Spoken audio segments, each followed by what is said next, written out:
കൂട്ടുകാരെ, ഓണം സ്പെഷ്യൽ പട്ടുപാവാടയും ബ്ലൗസും സ്റ്റിച്ച് ചെയ്താലോ? 4 മീറ്റർ ഫാബ്രിക് ഞാൻ സ്കേർട്ട് പാർട്ടിന് വേണ്ടിയിട്ട് എടുത്തിട്ടുണ്ട്, 1 മീറ്റർ ബ്ലൗസിന് വേണ്ടിയിട്ട് എടുത്തിട്ടുണ്ട്, 1 മീറ്റർ ലൈനിങ്ങും കൂടെ ഞാൻ ബ്ലൗസിന് വേണ്ടിയിട്ട് എടുത്തിട്ടുണ്ട്. ആദ്യം നമുക്ക് ബ്ലൗസ് സ്റ്റിച്ച് ചെയ്യാം. ഞാനിവിടെ ബ്ലൗസിൻ്റെ ഫാബ്രിക് റോങ് സൈഡ് മുകളിൽ വരുന്ന രീതിയിൽ 4ആയിട്ട് മടക്കി ഇട്ടിട്ടുണ്ട്. എൻ്റെ സൈഡിലേക്ക് ക്ലോസ്ഡ് സൈഡും മറ്റേ സൈഡിലേക്ക് ഓപ്പൺ സൈഡുമായിട്ടാണ് വരുന്നത്.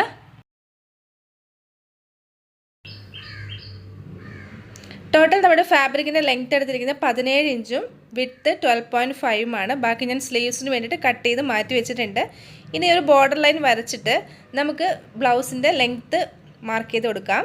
ലെങ്ത്ത് 16 ഇഞ്ചാണ് വേണ്ടത്, 1 മാർജിനും കൂടെ വേണം. ടോട്ടൽ 17 ആണ് ഞാൻ ലെങ്ത്തായിട്ട് മാർക്ക് ചെയ്യുന്നത്. അതിനുശേഷം അതൊരു ലൈൻ വരച്ച് കൊടുത്തു. ഇനി നമുക്ക് ഷോൾഡർ മാർക്ക് ചെയ്ത് കൊടുക്കാം. ഷോൾഡർ 6.3 ആണ്. ഷോൾഡർ ഡൗൺ വരുന്നത് 6 ഇഞ്ചാണ്. അതിനുശേഷം നമുക്കൊരു സ്കെയിൽ ഉപയോഗിച്ച് നേരെ താഴത്തേക്കൊന്ന് വരച്ചു കൊടുക്കാം. ഇനി നമുക്ക് ചെസ്റ്റ് മെഷർമെൻ്റ് ആണ്. 9.5 ആണ് ചെസ്റ്റിനെ 4ആയിട്ട് ഡിവൈഡ് ചെയ്യുമ്പോൾ എനിക്ക് കിട്ടുന്നത്. അതിൻ്റെ കൂടെ 2 ഇഞ്ച് തയ്യൽ തുമ്പും കൂടി ചേർത്തിട്ട് ടോട്ടൽ 11.5 മാർക്ക് ചെയ്തിട്ട് ഇതാ ഇങ്ങനെ അങ്ങ് വരച്ചു കൊടുത്തിട്ടുണ്ട്.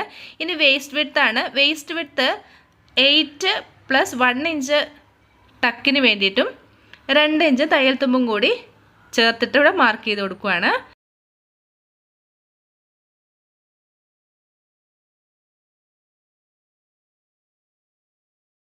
ഇനി ആം ഹോളും കൂടെ നമുക്ക് മാർക്ക് ചെയ്യാൻ ബാക്കിയുള്ളൂ. നമുക്കിത് അതിൻ്റെ സെൻറ്റർ പോയിൻ്റ് എടുത്തിട്ട് ഫ്രഞ്ച് കർവ് വെച്ചിട്ട് നമ്മൾ ആം ഹോള് റൗണ്ടിലങ്ങ് വരച്ചു കൊടുക്കുവാണ്. ഇതെങ്ങനെയാണ് വരയ്ക്കുന്നതിനുള്ള കറക്റ്റ് വീഡിയോ ഞാൻ ഓൾറെഡി ചെയ്തിട്ടുണ്ട്, കാണാത്തവരൊന്ന് കണ്ടു നോക്കണേ. ആം കർവ് 9 ഇഞ്ചാണ് വരുന്നത്. അത് കറക്റ്റായിട്ടുണ്ടോ എന്നൊന്ന് മെഷർ ചെയ്തിട്ട് നമുക്ക് ഫ്രണ്ട് ആം ഹോളൊന്ന് കുഴിച്ചതാ 1/2 ഇഞ്ച് ഉള്ളിലേക്കൊന്ന് കുഴിച്ച് വരച്ചു കൊടുക്കാം. ഇനി നമുക്ക് കട്ട് ചെയ്യാൻ ഞാനിവിടെ നെക്ക് വരച്ച് കട്ട് ചെയ്യുന്നില്ല. എന്താണെന്ന് വെച്ചാൽ ക്യാൻവാസിലാണ് നെക്ക് കട്ട് ചെയ്യാൻ വേണ്ടി പോകുന്നത്. അപ്പോൾ ഞാൻ സ്റ്റിച്ചിങ് ടൈമിൽ അതെങ്ങനെയാണോ വിഡ്ത്ത് ലെങ്ത് ഒക്കെ വരുന്നതെന്ന് കാണിച്ചു തരാം. ഇതാ കട്ട് ചെയ്ത് മാറ്റിയിട്ടുണ്ട്. ഇനി നമുക്ക് ഫ്രണ്ട് ആം ഹോൾ കുഴിച്ചെടുക്കാൻ ബാക്ക് പാർട്ട് അങ്ങ് മാറ്റി വെച്ചേക്കാം.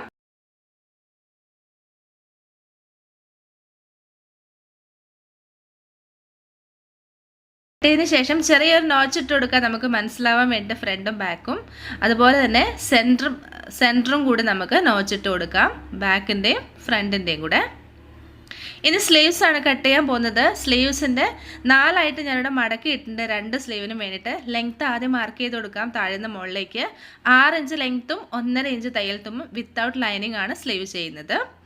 ഇനി നമുക്ക് വിഡ്ത്ത് മാർക്ക് ചെയ്യാം. 9 ഇഞ്ചാണ് വിഡ്ത്ത് വരുന്നത്, അതായത് arm hole curve. 3.5 inch cap height 2 സൈഡിലും മാർക്ക് ചെയ്തിട്ട് ഇതാ സ്ട്രെയിറ്റ് ആയിട്ട് ഒരു ലൈനും കൂടെ വരച്ചു കൊടുക്കുവാണ്. ഇനി ഒരു 1.5 ഇഞ്ച് മുകളിൽ മാർക്ക് ചെയ്ത് കൊടുക്കാം. അതിന് ശേഷം ഇതാ 7.15 നമ്മുടെ ആം ഹോൾ ലൂസ് ഇതാ ആദ്യം വരച്ച ലൈനിൻ്റെ കുറച്ച് മുകളിലായിട്ടൊന്ന് മാർക്ക് ചെയ്ത് കൊടുക്കണം. ആ ലൈനിൽ ആ മാർക്കിൽ ടച്ച് ചെയ്യുന്ന രീതിയിൽ നമ്മുടെ ആം ഹോൾ കർവ് ഇങ്ങനെ വരച്ചും കൊടുക്കാം. അത് കഴിഞ്ഞിട്ട് നമുക്ക് അതും കൂടെ മെഷർ ചെയ്ത് നോക്കണം. നമ്മുടെ ബോഡി പാർട്ടിൽ കിട്ടിയ 9 ഇഞ്ച് തന്നെ എവിടെ കിട്ടുന്നുണ്ടോ എന്ന്. അത് 9 ഇഞ്ചിൽ മാർക്ക് ചെയ്തിട്ട് 1 ഇഞ്ച് തയ്യൽ തുമ്പും കൂടി ചേർത്തിട്ട് ഇതാ സ്ലീവ് എൻഡ് 6 ഇഞ്ച് 1 ഇഞ്ച് തയ്യൽ തുമ്പ് അതുകൂടെ ചേർത്തിട്ട് അങ്ങ് ലൈൻ വരച്ചു കൊടുക്കുകയാണെങ്കിൽ സ്ലീവ്സിൻ്റെ കട്ടിങ്ങും കഴിഞ്ഞു. ഇതാ ഇനി ഒന്നും കൂടെ ഉണ്ട്. ഫ്രണ്ട് ആം ഹോൾ ഒന്ന് കുഴിച്ചെടുത്തില്ലേ, അതുപോലെ തന്നെ ഫ്രണ്ട് സ്ലീവും നമുക്കൊന്ന് കുഴിച്ചെടുക്കണം 1/2 ഇഞ്ച് ഗ്യാപ്പിൽ. ഇനി കട്ട് ചെയ്ത് മാറ്റാം.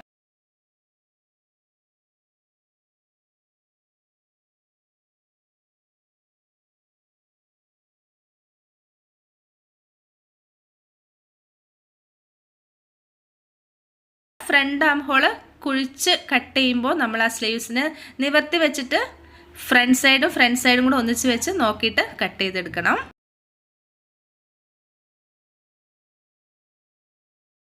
ഇനിതാ ഞാൻ ബോഡി പാർട്ടിന് വേണ്ടി ലൈനിങ് കട്ട് ചെയ്ത് വെച്ചിട്ടുണ്ട് ഫ്രണ്ടിനും ബാക്കിനും വേണ്ടിയിട്ട്. ഇനി നെക്കാണ്. ക്യാൻവാസിൽ ഞാൻ കട്ട് ചെയ്തിട്ട് അയൺ ചെയ്തെടുത്തിട്ടുണ്ട് ക്ലോത്തിലേക്ക് ഫ്രണ്ടും ബാക്കും.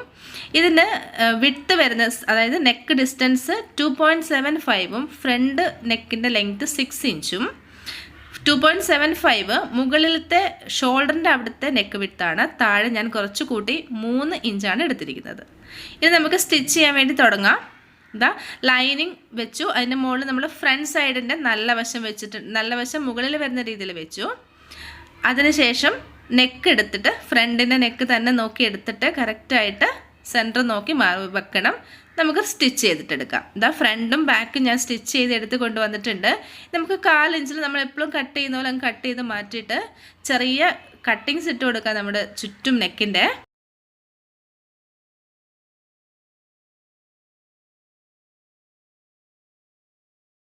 ഇത് നമുക്ക് നെക്ക് മെല്ലെ അങ്ങ് മറിച്ചെടുക്കാം. ഞാൻ മറിച്ചെടുത്ത് കൊണ്ടുവന്നിട്ടുണ്ട്. ബാക്ക് സൈഡും ഫ്രണ്ട് സൈഡും ഒക്കെ പെർഫെക്റ്റ് ആയിട്ട് കിട്ടിയിട്ടുണ്ട്. ഇത് നമുക്ക് ബാക്ക് സൈഡിനെ എടുത്തങ്ങ് മാറ്റി വെച്ചിട്ട് ഫ്രണ്ട് ഭാഗം എടുത്തിട്ട് നമ്മുടെ ലൈനിങ്ങിനോട് നെക്കിൻ്റെ ക്യാൻവാസിനെ അങ്ങ് സ്റ്റിച്ച് ചെയ്ത് ജോയിൻ ചെയ്ത് കൊടുക്കാം. എന്നിട്ട് നമുക്കിതാ ലൈനിങ്ങും നമ്മുടെ മെയിൻ ക്ലോത്തുമായിട്ട് അങ്ങ് ജോയിൻ ചെയ്ത് കൊടുക്കാം. ഇതാ നമ്മുടെ ഫ്രണ്ട് പാർട്ട് കറക്റ്റ് എല്ലാം ജോയിൻ ചെയ്ത് കഴിഞ്ഞിട്ടുണ്ട്. ഇനി നമുക്ക് ഷോൾഡർ ജോയിൻ ചെയ്യാം. നല്ല വശവും കൂടി ചേർത്ത് വെച്ചിട്ട് ഇതാ ഷോൾഡറിൻ്റെ ബാക്ക് സൈഡിൻ്റെ ലൈനിങ്ങിന് നമ്മളിതാ ഇങ്ങനെ പൊതിഞ്ഞെടുക്കുന്ന രീതിയിൽ എടുത്തിട്ടുണ്ട്. അറിയാത്തവർ മുമ്പത്തെ വീഡിയോ കണ്ടു നോക്കിയാൽ കൃത്യമായിട്ട് മനസ്സിലാവും എങ്ങനെയാണെന്ന്. ഇതാ ഷോൾഡർ നല്ല പെർഫെക്റ്റ് ആയിട്ട് ജോയിൻ ചെയ്ത് കിട്ടിയിട്ടുണ്ട്. ഇനി നമുക്ക് ബാക്ക് സൈഡിൻ്റെ നെക്കും അതുപോലെ തന്നെ ലൈനിങ്ങും മെയിൻ ക്ലോത്തും അറ്റാച്ച് ചെയ്തിട്ട് ഫിനിഷ് ചെയ്തെടുക്കാം. ഇതാ കഴിഞ്ഞു. ഇനി നമുക്ക് ടക്കാണ് ബാക്ക് സൈഡിൽ വരച്ചെടുക്കേണ്ടത്. സെൻറ്റർ മാർക്ക് ചെയ്തു. അതിനുശേഷം 3.5 ഇഞ്ച് 2 സൈഡിലേക്കും സെൻറ്ററിൽ നിന്ന് മാർക്ക് ചെയ്ത് കൊടുക്കാം. 2 ടക്ക് അപ്പുറത്തും ഇപ്പുറത്തും. 3.5 ഇഞ്ച് മുകളിൽ നിന്ന് മാർക്ക് ചെയ്തിട്ട് 3.5 ഇഞ്ചാണ് നമ്മൾ ടക്കിൻ്റെ ലെങ്ത്തും കൊടുക്കുന്നത്.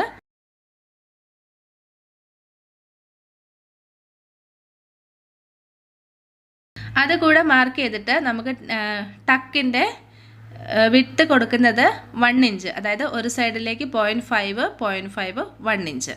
രണ്ടും കൂടെ വരുമ്പോൾ 2 ഇഞ്ചോളം നമുക്ക് ടക്കായിട്ട് 2 സൈഡിലും പോകുന്നുണ്ട്. നമുക്ക് ടക്ക് അങ്ങ് വരച്ചു കൊടുക്കാം. എന്നിട്ട് ഇതാ സ്റ്റിച്ച് ചെയ്തെടുക്കാം. ഇതാ ടക്ക് സ്റ്റിച്ച് ചെയ്ത് കഴിഞ്ഞു. ഇനി നമുക്ക് സ്ലീവ്സും കൂടി ജോയിൻ ചെയ്യണം. സ്ലീവ് എൻഡ് ഞാൻ 1 ഇഞ്ച് മടക്കി അടിച്ചിട്ടുണ്ട്. ഇനി നമുക്ക് സ്ലീവ്സ് ജോയിൻ ചെയ്തെടുക്കാം. ഇതാ നല്ല പെർഫെക്റ്റ് ആയിട്ട് സ്ലീവ്സും ജോയിൻ ചെയ്തെടുത്തു. ഇനി ഒന്നുകൂടെ ഉള്ളൂ നമുക്ക് നമ്മുടെ അടി ഒന്ന് മടക്കി അടിക്കണം. അതിന് വേണ്ടി ഞാനിവിടെ ലൈനിങ് ക്ലോത്തിൻ്റെ 2 ഇഞ്ച് വീതിയുള്ള ഒരു ക്ലോത്ത് ഇവിടെ കട്ട് ചെയ്തെടുത്തിട്ടുണ്ട്. നമുക്ക് നല്ല വശത്ത് വെച്ചിട്ട് 1/2 ഇഞ്ച് ഗ്യാപ്പിൽ സ്റ്റിച്ച് ചെയ്തെടുക്കാം.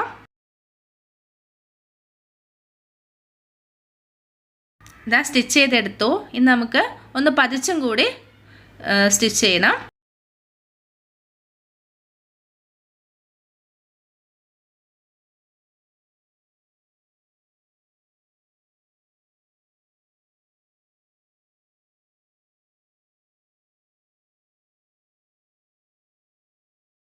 ഇനി നമുക്ക് എന്താ ചെയ്യേണ്ടതറിയോ, ഇതിൻ്റെ എൻഡ് നമ്മുടെ ലൈനിങ് അറ്റാച്ച് ചെയ്തതിൻ്റെ എൻഡില്ലേ അതൊരു 1/2 ഇഞ്ചിലങ്ങ് മടക്കി അടിക്കുക. നമ്മൾ കറക്റ്റായിട്ട് ശരിക്കും സ്റ്റിച്ച് ചെയ്ത് കിട്ടാൻ വേണ്ടിയിട്ടാണ്. 1/2 ഇഞ്ച് മടക്കി അടിച്ചതിന് ശേഷം നമുക്ക് ഫുള്ളായിട്ട് മടക്കി എടുത്തിട്ട് ഇങ്ങനെ അങ്ങ് ഫിനിഷ് ചെയ്തെടുക്കാം.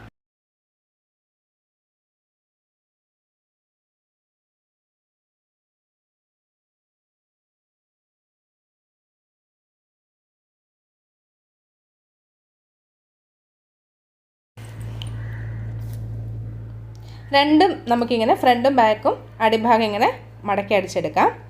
ഇനി നമുക്ക് സൈഡും കൂടി ജോയിൻ ചെയ്താൽ മതി. സൈഡ് എന്ന് വെച്ചാൽ ഷേപ്പ് കൂടി ചെയ്യാനേ ഉള്ളൂ. ഞാനത് കറക്റ്റ് നമ്മൾ എത്ര തയ്യൽത്തും എടുത്ത് അതെടുത്ത് കറക്റ്റായിട്ട് ഇവിടെ വരച്ച് വെച്ചിട്ടുണ്ട്. സ്ലീവ് തൊട്ട് മുകളിൽ വരെ ഒരു സൈഡ് നമ്മളിതാ സ്ലീവ് തൊട്ട് താഴെ വരെ അങ്ങ് ജോയിൻ ചെയ്തെടുത്തു.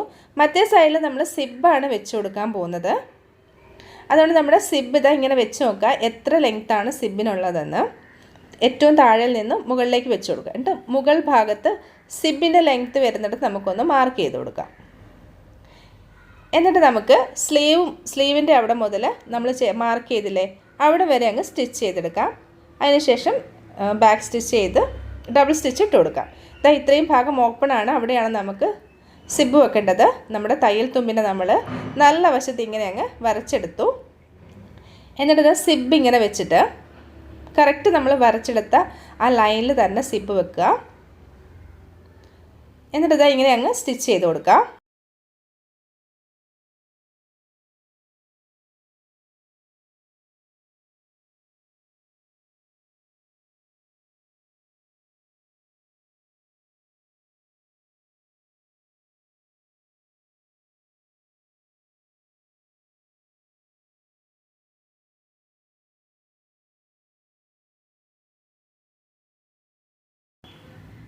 ഇനി അടിയിൽ വരുന്ന സിബിൻ്റെ ബാക്കി ഇതാ ഉള്ളിലേക്ക് ഇങ്ങനെ മടക്കിയിട്ട് ചെറിയൊരു സ്റ്റിച്ച് ഇട്ടിട്ട് ബാക്ക് സ്റ്റിച്ച് ഇട്ട് നമുക്ക് അതങ്ങ് ഫിനിഷ് ചെയ്തെടുക്കാം. രണ്ട് സൈഡും അങ്ങനെ തന്നെ ചെയ്തെടുക്കാം. ഇത്രയേ ഉള്ളൂ നമ്മുടെ മനോഹരമായിട്ടുള്ള ക്രോപ്പ് ടോപ്പ് അല്ലെങ്കിൽ ലോങ് സ്കേർട്ടിൻ്റെ പട്ടുപാവാട ബ്ലൗസ് സ്റ്റിച്ച് ചെയ്ത് കഴിഞ്ഞിട്ടുണ്ട്, സൈഡിൽ സിബൊക്കെ വെച്ചിട്ട്. അപ്പോൾ എല്ലാവർക്കും ഈ ഓണക്കാലത്ത് സ്വന്തമായിട്ട് ഒരു മെഷീൻ ഉണ്ടെങ്കിൽ നമുക്ക് സ്റ്റിച്ച് ചെയ്തെടുക്കാൻ പറ്റുന്നതേ ഉള്ളൂ. അപ്പോൾ ഇതിൻ്റെ സ്കേർട്ടിൻ്റെ വീഡിയോ എങ്ങനെയാണ് complete detailed video for beginners ഉടനെ തന്നെ ഞാൻ ചാനലിൽ അപ്ലോഡ് ചെയ്യുന്നതായിരിക്കും. അപ്പോൾ കാണാൻ മറക്കരുത്. ഈ വീഡിയോ ഇഷ്ടമായാൽ ലൈക്ക് ചെയ്യാനും ഷെയർ ചെയ്യാനും സബ്സ്ക്രൈബ് ചെയ്യാനും മറക്കരുത്. അപ്പോൾ ഉടനെ തന്നെ ഞാൻ അടുത്ത വീഡിയോയുമായിട്ട് എത്തിയേക്കാം. ബൈ.